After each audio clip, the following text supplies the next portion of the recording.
हरे कृष्णा। सभी को मेरा दंडवत प्रणाम। मेरा नाम हेमा देशपांडे है और आज हम अध्याय 8 जिसका नाम है भगवत प्राप्ति, इसे देखने जा रहे हैं। तो चलिए हम प्रथम गुरु की प्रार्थना करेंगे और फिर इस महान विषय को आगे बढ़ाएंगे। ओम अज्ञानतिमिरान्धस्य ज्ञानाञ्जनशलाकया चक्षुरुन्मिलितं येन तस्मै श्रीगुरवे नमः। गुरुर्ब्रह्मा गुरुर्विष्णु गुरुर्देवो महेश्वरा, गुरुः साक्षात् परब्रह्म तस्मै श्रीगुरवे नमः। श्रील प्रभुपाद की जय। पिछले अध्याय के आखिरी में भगवान ने ये कहा था कि जो मुझे अधिभूत, अधिदेव और अधियज्ञ इन सभी नियामक के रूप में जानता है, उसकी चेतना मृत्यु के समय मुझ में होती है। जो ब्रह्म, अध्यात्म, आत्मा, कर्म, अधिभूत, अधिदेव, अधियज्ञ ये विषयों को जानता है, वह मेरा स्मरण मृत्यु के समय कर पाता है। इसलिए 8वें अध्याय का प्रारंभ अर्जुन के 8 प्रश्नों से होती है। अर्जुन भगवान से पूछते हैं, ये ब्रह्म क्या है, आत्मा क्या है, कर्म क्या है, अध्यात्म क्या है, अधिभूत क्या है, अधिदेव क्या है और अधियज्ञ क्या है। और आखिरी प्रश्न है, मृत्यु के समय आपका स्मरण कैसे किया जाता है। आप सोचिए, अर्जुन की जिज्ञासा कितनी प्रखर थी, वह सीखने के लिए कितने उत्सुक है। मनुष्य में सीखने की क्षमता और योग्यता भगवान का एक उपहार है। सीखने की उत्सुकता ये हर एक की स्वयं की इच्छा है और यह इच्छा ही प्रगतिशील जीवन का आधार है। अर्जुन गीता के ज्ञान के अमृत को पीना चाहता है। आगे भगवान अर्जुन के सभी प्रश्नों के उत्तर देते हैं। जो आखिरी प्रश्न है, भगवान को मृत्यु के समय कैसे स्मरण किया जाता है, इस प्रश्न के उत्तर के लिए यह संपूर्ण अध्याय समर्पित किया गया है। आगे भगवान एक एक करके अर्जुन के सारे प्रश्नों के उत्तर देते हैं। ब्रह्म क्या है? ब्रह्म अविनाशी जीव जो भौतिक शरीर से भिन्न है। अध्यात्म क्या है? अध्यात्म जीव का नित्य स्वभाव, जीव की नित्य प्रकृति अथवा उसके संस्कार जो शरीर निर्धारण करते हैं। कर्म क्या है? कर्म जीव के सकाम कर्म जो उसे शरीर परिवर्तन के लिए बाध्य करते हैं। अधिभूत क्या है?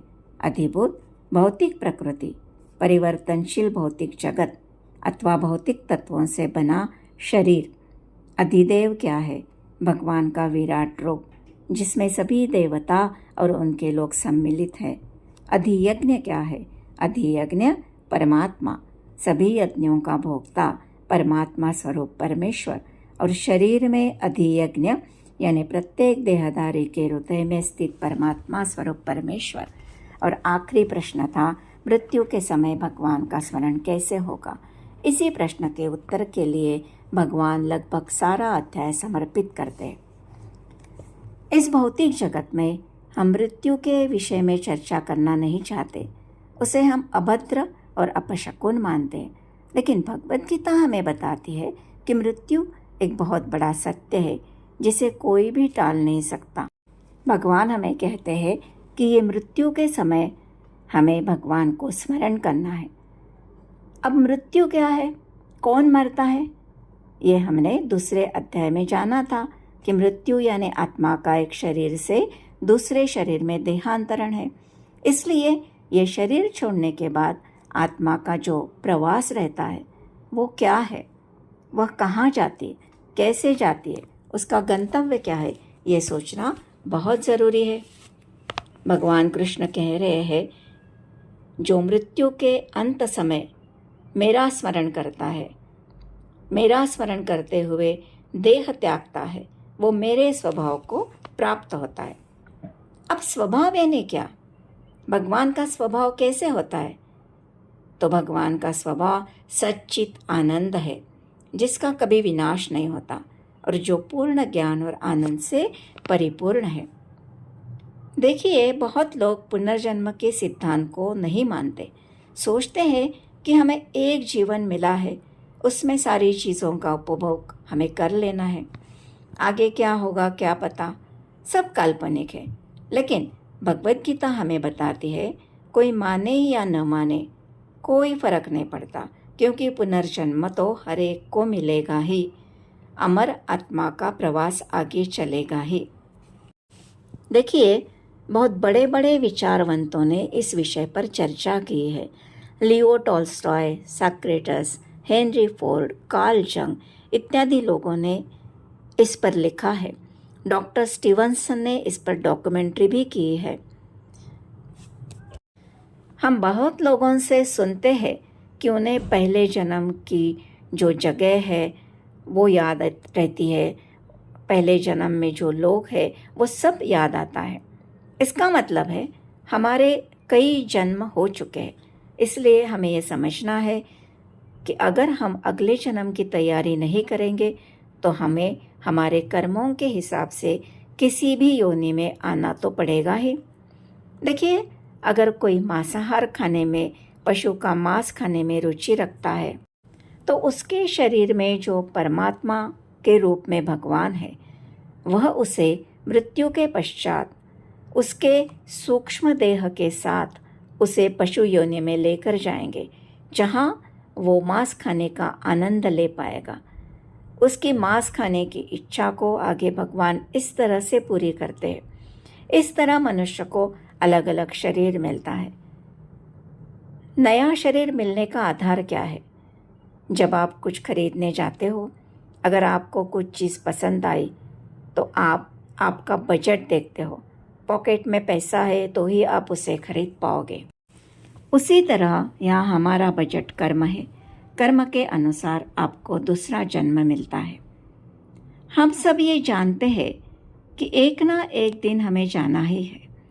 जिस दिन हमारा जन्म हुआ उसी दिन से हमारी जो ये मृत्यु के ओर यात्रा है वो चालू हो चुकी है।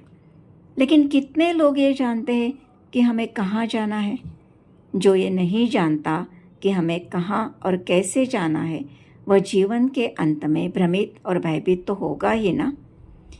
देखिए, हम भौतिक जगत में भी कहीं जाने का प्लान करते हैं तो हमें कितना सोचना पड़ता है। कैसे जाना है, उसकी टिकट्स की व्यवस्था करनी है, वहाँ जाकर रहने की व्यवस्था करना है, सब सोचना पड़ता है। तब कहीं आप सुखपूर्वक जा पाते हो। तो आप सोचिए, ये तो बहुत बड़ी लंबी यात्रा है।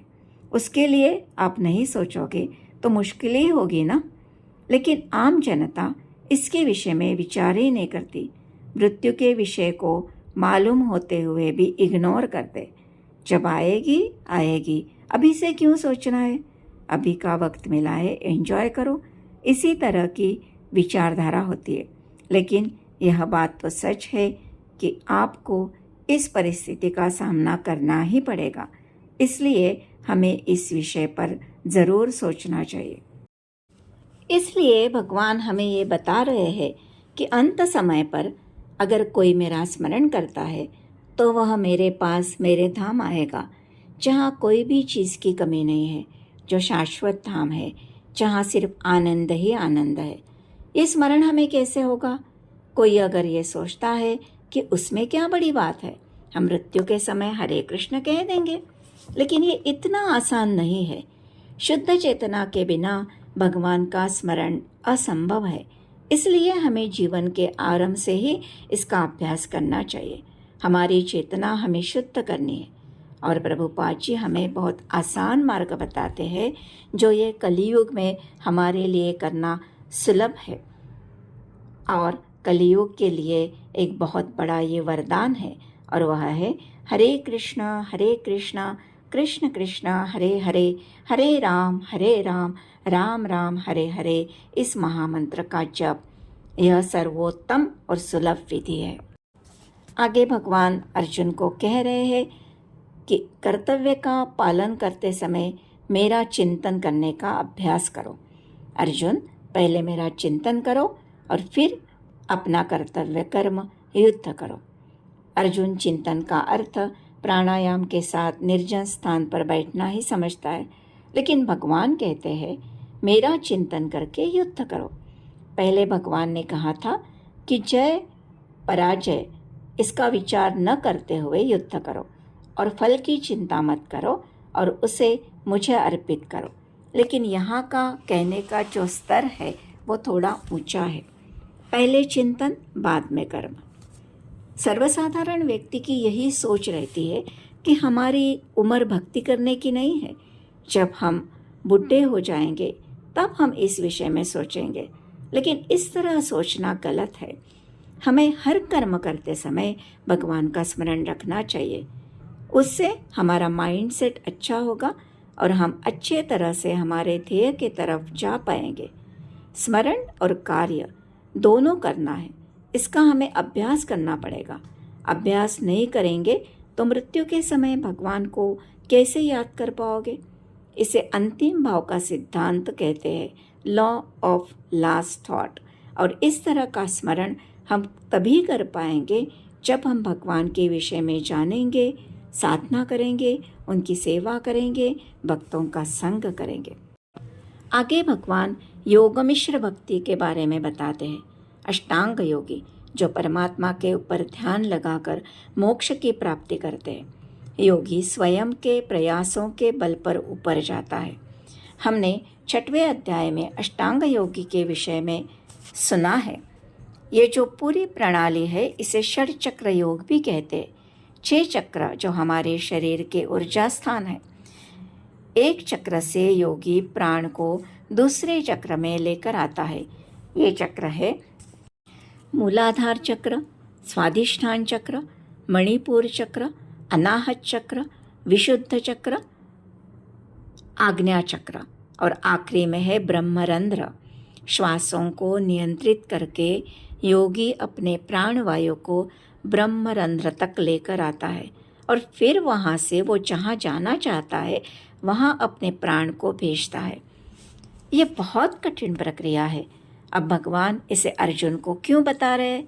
क्योंकि भगवद गीता एक योग ग्रंथ है और इसलिए सभी प्रकार के योगों का भगवान यहाँ वर्णन करते हैं और अर्जुन को ये भी बताना चाहते हैं कि उसकी संन्यास लेने की जो इच्छा थी, जो कल्पना थी, वो कितनी कठिन है।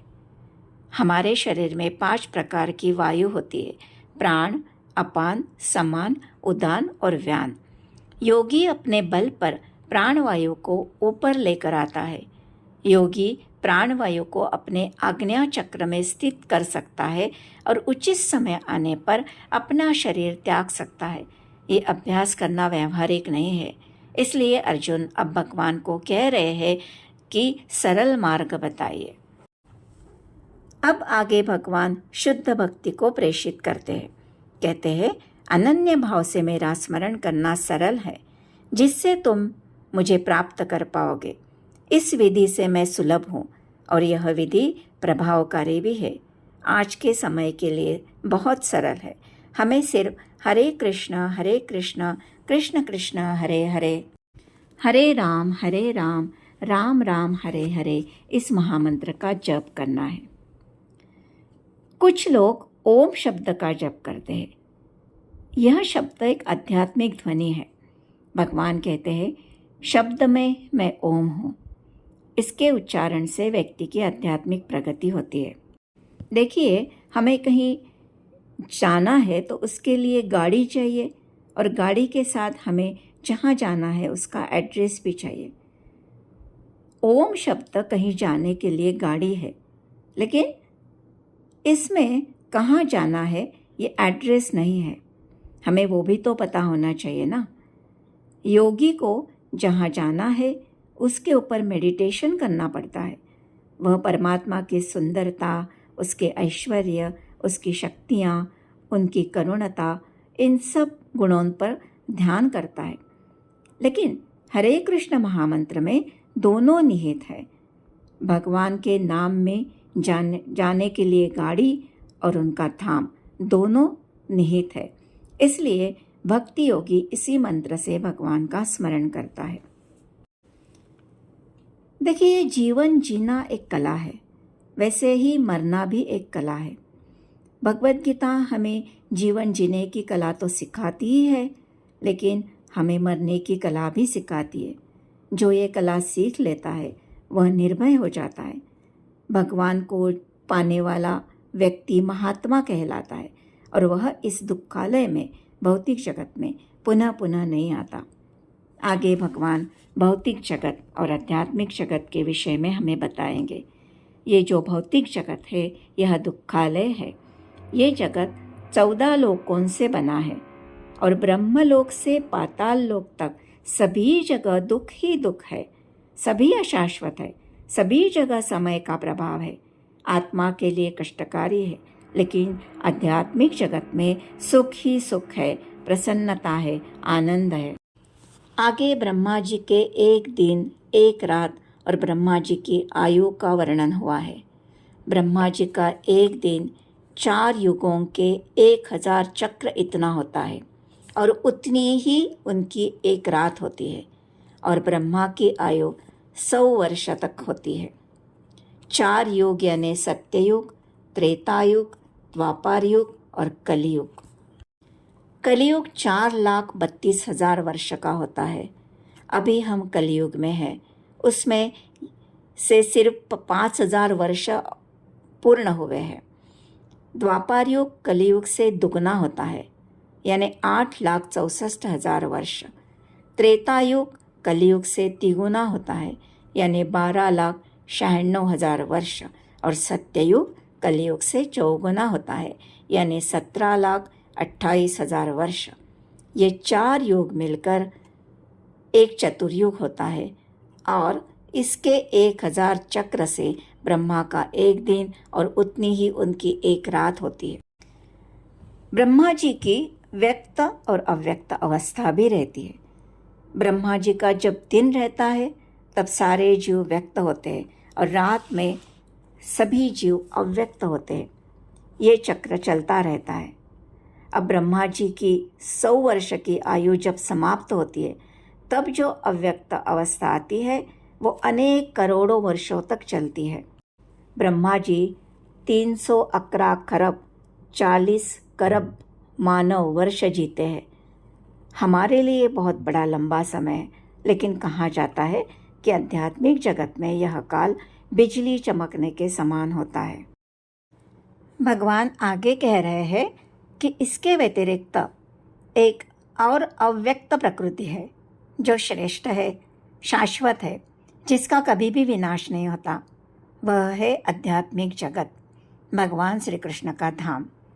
लेकिन यह अप्रकट है, अक्षर है और जिसे परम गंतव्य भी कहा जाता है, जहाँ जाने से व्यक्ति कभी भी इस अशाश्वत जगत में वापस नहीं आता।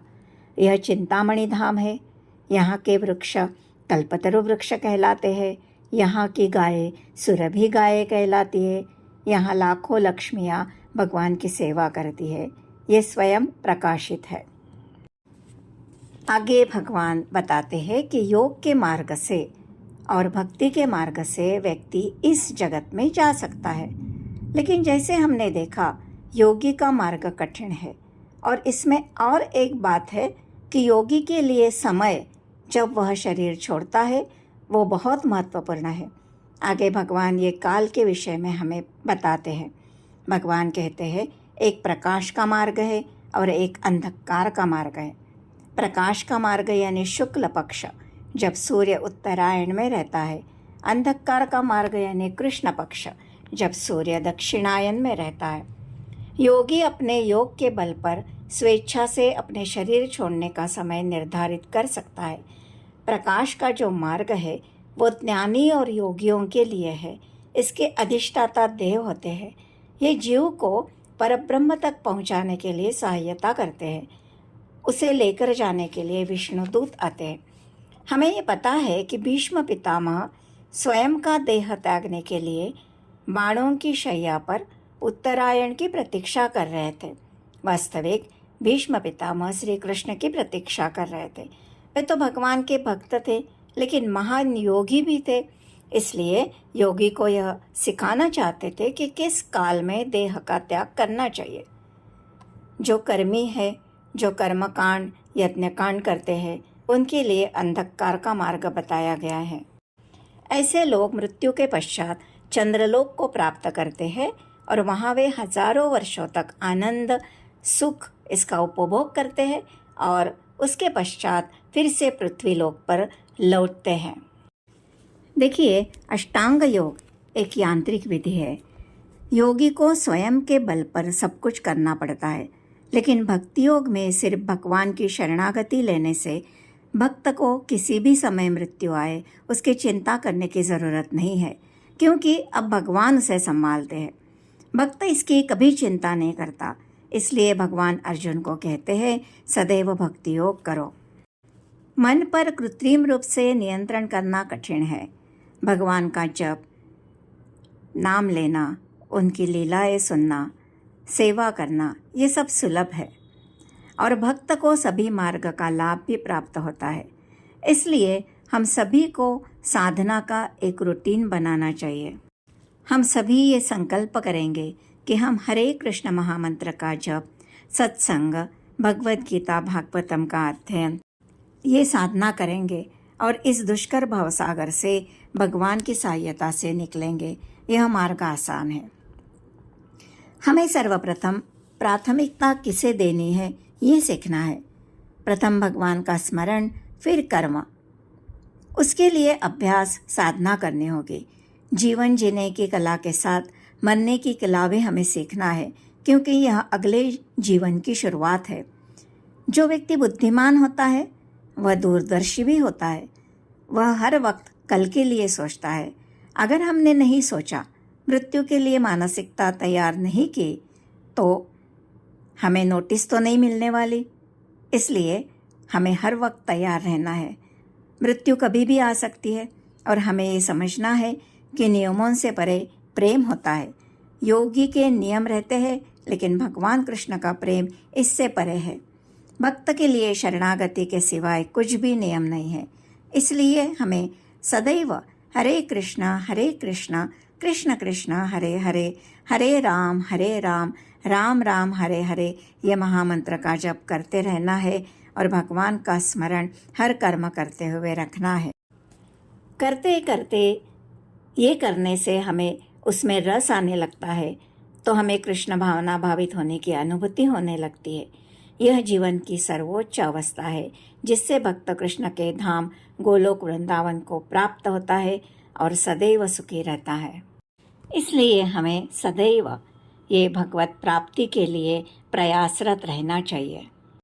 और भगवान का जो धाम है, भगवत धाम, वहाँ जाने के लिए हमें कोशिश करनी चाहिए। भगवान के प्रार्थना करनी चाहिए। भगवान के नाम, रूप, लीला, इनका गुणगान करना चाहिए। और ये सब हम करेंगे तो भगवत प्राप्ति बहुत दूर नहीं है। अब आगे का जो अध्याय है उसका नाम है परम गुह्य ज्ञान। भगवान हमें इसी विषय में और गुह्य बातें बताएंगे, इसलिए आगे के अध्याय को ज़रूर सुनना। इसी के साथ मैं इस भगवत प्राप्ति के महान अध्याय को विराम देती हूँ और आशा करती हूँ कि आपको यह अच्छा लगा होगा और आप भगवत प्राप्ति मिलने के लिए उत्सुक हुए होंगे। इसे आप प्लीज़ लाइक, सब्सक्राइब और शेयर कीजिए, ताकि आपके साथ और लोग भी इस भगवत प्राप्ति को प्राप्त कर पाए। इसी के साथ मैं विराम लेती हूँ। हरे कृष्णा कृष्ण कृष्ण हरे हरे, हरे राम राम राम हरे हरे। साष्टांग दंडवत।